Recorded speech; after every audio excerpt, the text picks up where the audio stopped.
Hello అండి, hi, welcome to our channel Deepti hobbies. ఈరోజు ఈ వీడియోలో ఒక మంచి స్వీట్ రెసిపీని షేర్ చేసుకుంటున్నానండి. కేవలం 10 నిమిషాల్లో ఈ రెసిపీ ప్రిపేర్ చేయొచ్చు. అలాగే టేస్ట్ కూడా చాలా బాగుంటుంది.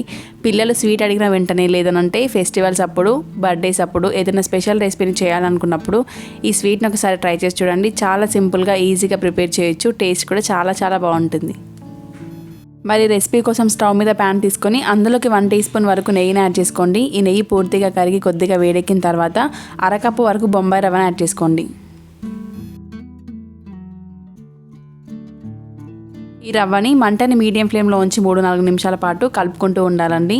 ఈ రవ్వ పూర్తిగా వేగిన తర్వాత ఇందులోకి 2 కప్పుల వరకు చిక్కటి పాలను యాడ్ చేసుకుందాం.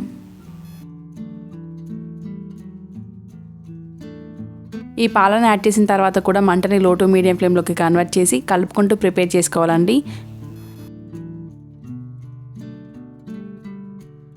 ఇలా మనం కంటిన్యూస్గా కలుపుకుంటూ ఉంటే పాలలో రవ్వ అనేది బాగా కలిసిపోయి ఒక 2-3 నిమిషాలలో రవ్వ అనేది పూర్తిగా గట్టి పడుతుందండి. పర్ఫెక్ట్గా కుక్ అయిపోతుంది.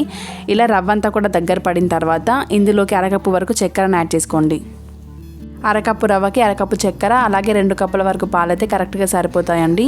చక్కెరని యాడ్ చేసిన తర్వాత కూడా కంటిన్యూస్గా కలుపుకుంటూ ప్రిపేర్ చేసుకోవాలండి. మంటని లో టు మీడియం ఫ్లేమ్లోకి కన్వర్ట్ చేసి కలుపుకుంటూ ప్రిపేర్ చేసుకోండి.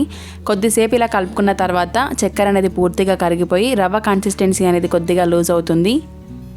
అలాగే కంటిన్యూస్గా 1 నిమిషం పాటు కలుపుకుంటూ ఉంటే రవ్వ కన్సిస్టెన్సీ అనేది కొద్దిగా గట్టి పడుతుంది.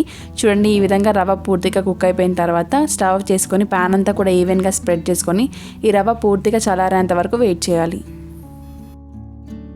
రవ్వ పూర్తిగా చల్లారిన తర్వాత 1 టీ స్పూన్ వరకు నెయ్యిని రాసి రవ్వలో ఉండలు లేకుండా 1 నిమిషం పాటు బాగా కలుపుకోండి చేతితో.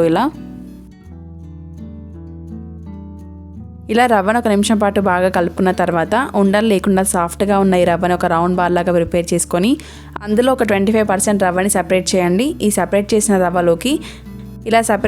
రవ్వలోకి పాలలో ఫుడ్ కలర్ని వేసి కలుపుకోండి.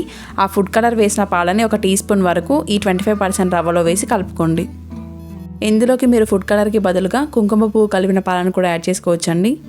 అలా అయితే న్యాచురల్ అండ్ హెల్తీవే కాబట్టి ఉంటే ఆ విధంగానే చేయండి.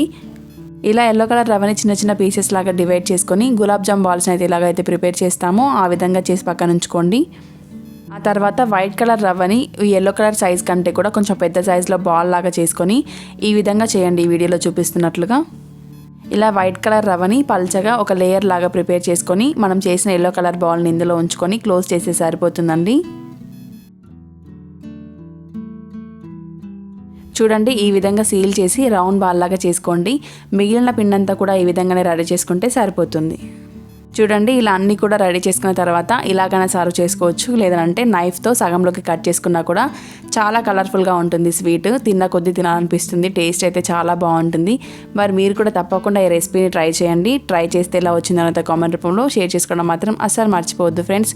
ఈ వీడియో కనుక మీకు నచ్చినట్లయితే please do like, share and subscribe to Deepti hobbies. Thank you for watching.